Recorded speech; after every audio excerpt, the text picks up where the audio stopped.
আসসালামু আলাইকুম everyone, welcome to my channel Sumana creations. তো অনেক দিন পর স্টেন্সিলের একটা ভিডিও নিয়ে আসলাম। অনেক দিন ধরেই ভাবছিলাম করব স্টেন্সিল দিয়ে কোনো একটা ভিডিও। তো দেখতেই পাচ্ছেন স্টেন্সিলের ব্রাশে আমি কিন্তু রং নিয়ে নিয়েছি। এরপর কালার প্লেটে আমি রংটা ভালোভাবে মেখে নিয়েছি। স্টেন্সিল ব্রাশে যদি রং এক জায়গায় বেশি লেগে থাকে তাহলে কিন্তু এক জায়গায় রংটা বেশি লাগবে, এক জায়গায় কম লাগবে। এই স্টেনসিল পেপার দিয়ে ডিজাইন করা কিন্তু অনেকটাই সহজ, কিন্তু আপনি বুঝে যদি করেন তাহলে কিন্তু হবে না, তখন রং ছড়িয়ে যাবে।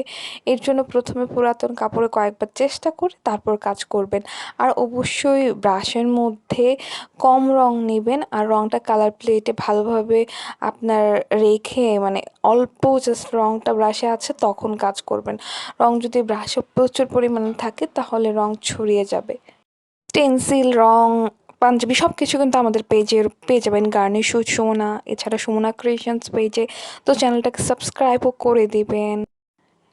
এখানে কাজটা আমি অনেক স্পিডে দেখাচ্ছি, কিন্তু এত স্পিডও কিন্তু করিনি।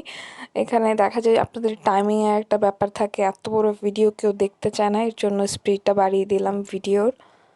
হঠাৎ করে র্যান্ডম আমি ভিডিওটা করলাম, মনে হলো যে একটা ভিডিও করা দরকার।